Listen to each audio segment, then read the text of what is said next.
샬롬. 하나님과 동행하는 새벽기도회 달라스 임마누엘 교회 권성철 목사입니다. 오늘도 하나님과 동행하며 풍성함을 누리시는 저와 여러분 되시길 주님의 이름으로 축복합니다. 오늘 말씀은 아모스서 7장 1절에서 9절까지의 말씀입니다. 주 여호와께서 내게 보이신 것이 이러하니라. 왕이 풀을 벤 후 풀이 다시 움돋기 시작할 때에 주께서 메뚜기를 지으심에 메뚜기가 땅의 풀을 다 먹은지라. 내가 이르되 주 여호와여 청하건대 사하소서. 야곱이 미약하오니 어떻게 서리이까 하매 여호와께서 이에 대하여 뜻을 돌이키셨으므로 이것이 이루어지지 아니하리라. 여호와께서 말씀하셨느니라. 주 여호와께서 또 내게 보이신 것이 이러하니라. 주 여호와께서 명령하여 불로 징벌하게 하시니 불이 큰 바다를 삼키고 육지까지 먹으려 하는지라. 이에 내가 이르되 주 여호와여 청하건대 그치소서. 야곱이 미약하오니 어떻게 서리이까 하매 주 여호와께서 이에 대하여 뜻을 돌이켜 주 여호와께서 이르시되 이것도 이루지 아니하리라 하시니라. 또 내게 보이신 것이 이러하니라. 다림줄을 가지고 쌓은 담 곁에 주께서 손에 다림줄을 잡고 서셨더니 여호와께서 내게 이르시되 아모스야 내가 무엇을 보느냐. 내가 대답하되 다림줄이니이다. 주께서 이르시되 내가 다림줄을 내 백성 이스라엘 가운데 두고 다시는 용서하지 아니하리니 이삭의 산당들이 황폐되며 이스라엘의 성소들이 파괴될 것이라. 내가 일어나 칼로 여로보암의 집을 치리라 하시니라. 아멘. 하나님의 말씀입니다. 여러분, 지도자가요 분명한 원칙과 지도력, 타협하지 않는 소신을 가지고 공동체를 잘 인도하면 질서는 확실하게 잡힐 겁니다. 그러나 문제는 내부적인 불만입니다.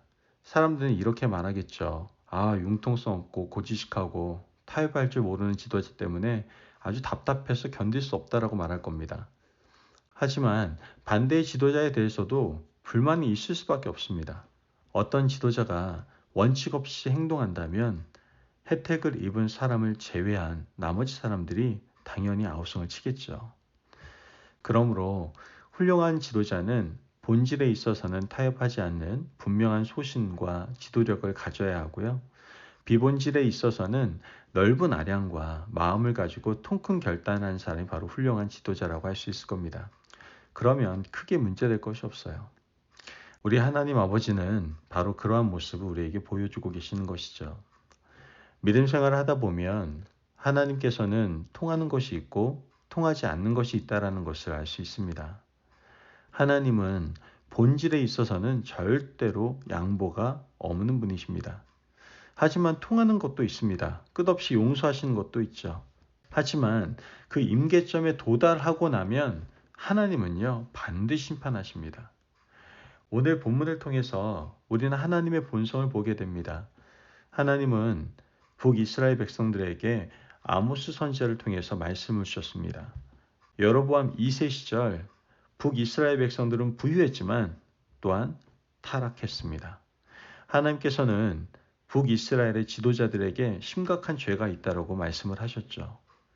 오늘 본문에서 하나님께서는 아모스 선지자에게 세 가지의 환상을 보여주십니다.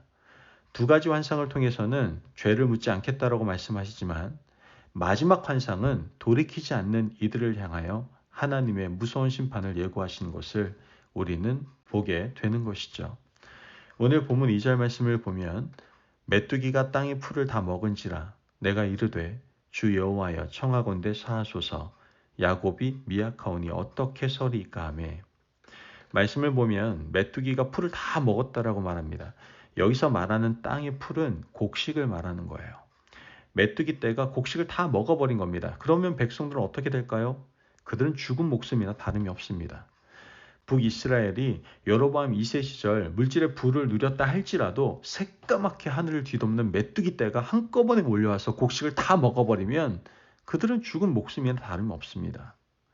이 환상을 본 아모스 선지자는 하나님께 엎드려 기도합니다. 하나님의 백성들은 모두 미약합니다. 그렇게 하시면 이들은 어떻게 설 수 있겠습니까? 죽은 목숨이나 다름없지 않습니까? 이와 같이 하나님께 심판을 돌려달라고 간구했던 것이죠.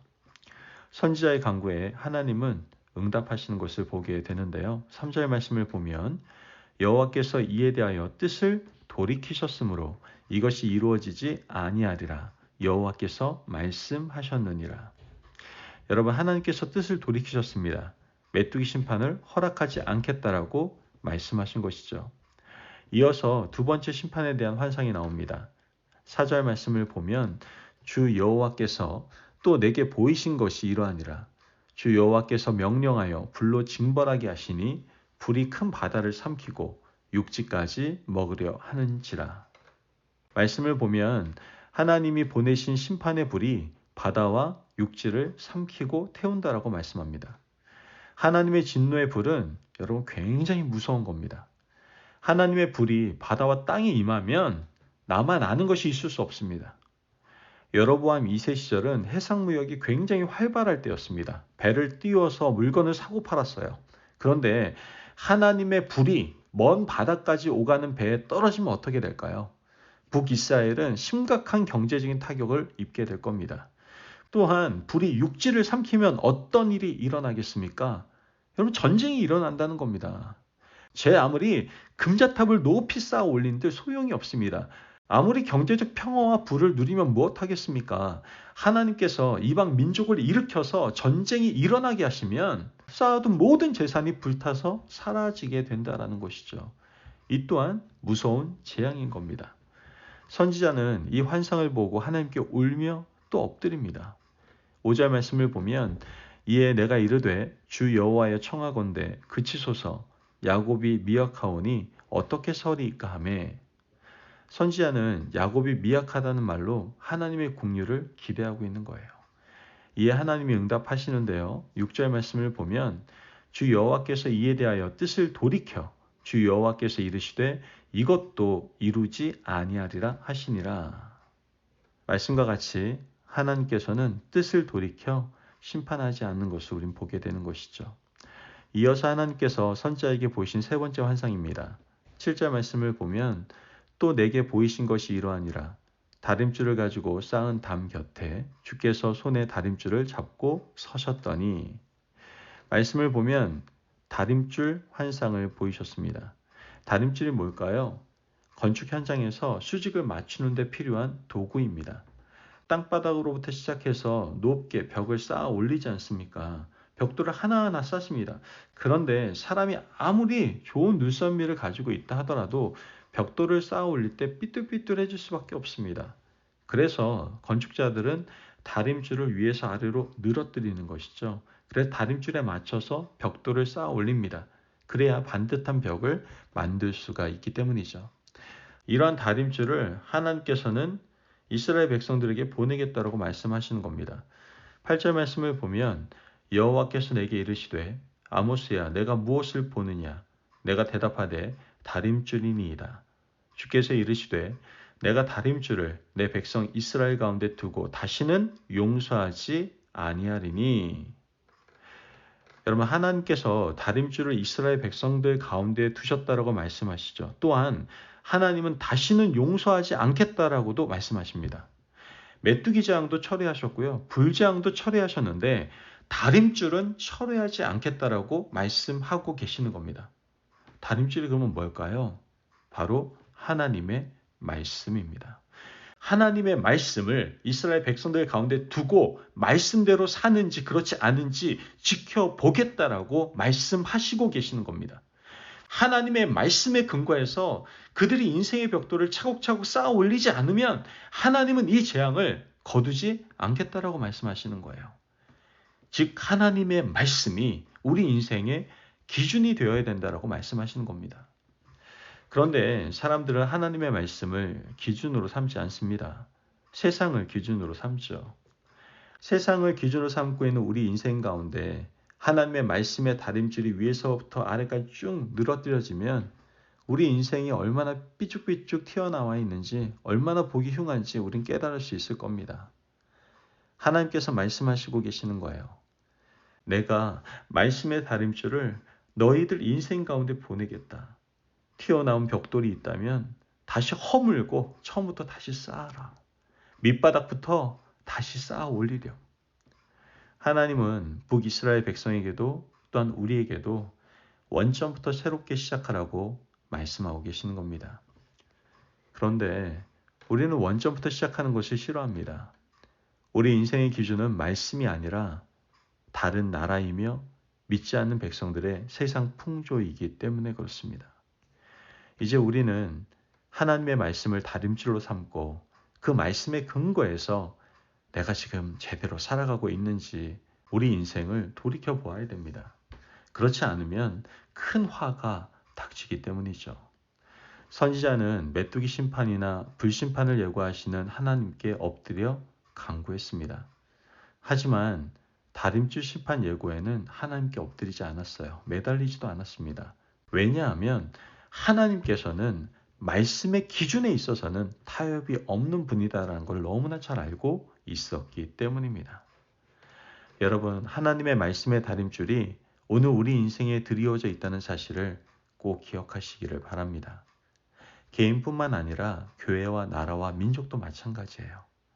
여러분, 우리는 이 세상에 살아가면서 많은 부분 타협할 때도 있고 합리화시킬 때도 있고 어둠 가운데 거하며 살아갈 때도 많이 있음을 고백할 수밖에 없습니다. 이런 상황 속에서 하나님께서 오늘 우리에게 말씀하십니다. 원점에서부터 다시 시작해라 라고 말씀하신다는 것이죠. 우리에게 있어서 다른 교회도 비교 대상이 아니고요. 다른 사람도 비교 대상이 아닙니다. 지금 우리는 말씀의 다림줄 앞에서 새롭게 시작해야 됩니다. 무엇이 잘못되었는지 우리 인생도 다시 시작해야 되는 것이죠. 지금까지 쌓아온 것이 아까워 그대로 두면요. 하나님의 임박한 심판을 우린 피할 수 없을 겁니다. 그러므로 하나님의 다림줄 말씀을 기억하시고 그 기준 아래에서 은혜의 하루를 보내실 수 있는 저와 여러분이 되시길 주님의 이름으로 축복합니다. 아멘. 기도하겠습니다. 사랑이 많으신 하나님 감사합니다. 오늘도 우리에게 귀한 말씀의 은혜 허락하심을 감사합니다. 하나님, 언제나 우리의 인생을 살피시는 하나님 아버지를 찬양합니다. 또한 우리 인생 가운데 다림줄을 내리셔서 변하지 않는 절대적인 기준이 바로 말씀임을 깨닫게 하시고 그 말씀을 기억하며 살아가라고 말씀하심을 감사합니다. 하나님, 말씀의 다림줄을 우리 인생 가운데 내리어 그 말씀대로 살아가는 주의 백성 되게 하여 주옵소서. 감사하며 예수님의 이름으로 기도합니다. 아멘. 오늘도 하나님과 동행하며 풍성함을 누리시는 저와 여러분 되시길 주님의 이름으로 축복합니다. 여러분, 늘 말씀의 다림줄이 우리 인생에 있음을 기억하시고 그 말씀을 잘 지키며 살아가시기를 바랍니다. 말씀 안에 승리하십시오.